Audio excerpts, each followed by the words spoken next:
Penjara Bancai terletak di pusat kota Bandung. Setiap hari, orang berlalu lalang di sekitarnya tanpa menyadari bahwa bangunan ini pernah menjadi tempat banyak orang masuk, namun tidak semuanya tercatat pernah keluar.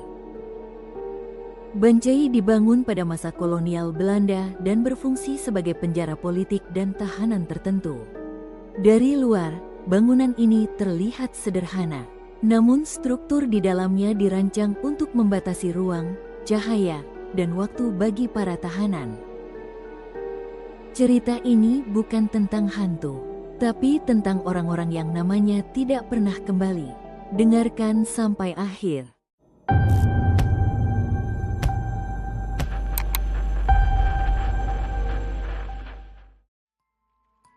Pada masa penjajahan, penjara tidak hanya berfungsi sebagai tempat menahan orang yang melanggar hukum. Bancai juga digunakan untuk menahan individu yang dianggap mengganggu stabilitas kekuasaan. Tidak semua tahanan melalui proses pengadilan. Beberapa ditangkap tanpa surat resmi dan dibawa masuk pada malam hari. Nama mereka tidak selalu dicatat secara lengkap, dan keberadaan mereka seringkali tidak diketahui keluarga. Sistem ini membuat banyak kasus di Bancai sulit ditelusuri hingga sekarang. Salah satu nama yang paling dikenal pernah ditahan di penjara Bancai adalah Soekarno. Ia ditempatkan di sel sempit dengan pengawasan ketat. Kisah ini tercatat rapi dalam buku sejarah. Namun, catatan tersebut justru menimbulkan pertanyaan lain. Jika tokoh sebesar Soekarno saja mengalami perlakuan seperti itu, bagaimana dengan tahanan lain yang tidak memiliki posisi, pengaruh, atau perlindungan apapun?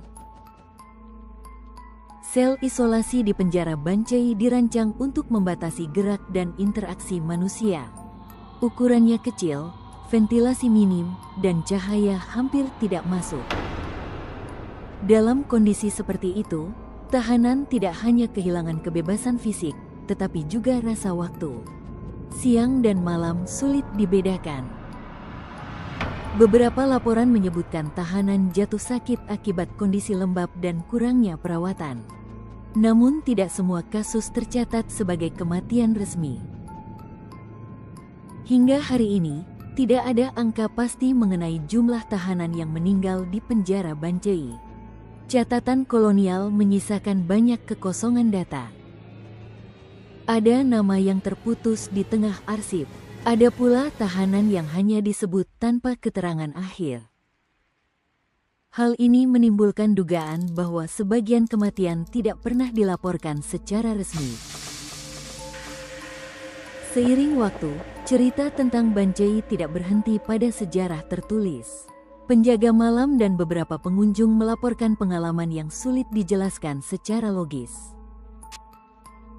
Beberapa mengaku mendengar suara langkah di lorong kosong.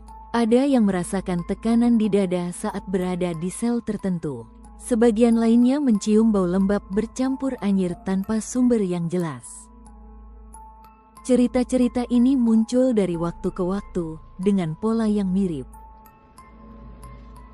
Saat ini, penjara Bancai sudah tidak lagi digunakan sebagai tempat penahanan.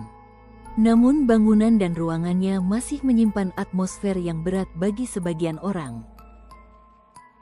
Tempat ini menjadi pengingat bahwa ada bagian sejarah yang tidak pernah benar-benar selesai dibicarakan. Penjara Bancai bukan hanya soal kisah mistis atau penampakan makhluk halus. Ia adalah simbol dari sistem yang memungkinkan manusia menghilang tanpa penjelasan.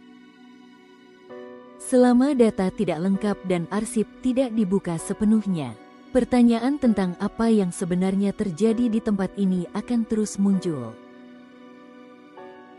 Subscribe Fakta Misterius 404, karena tidak semua cerita masa lalu pernah benar-benar selesai diceritakan.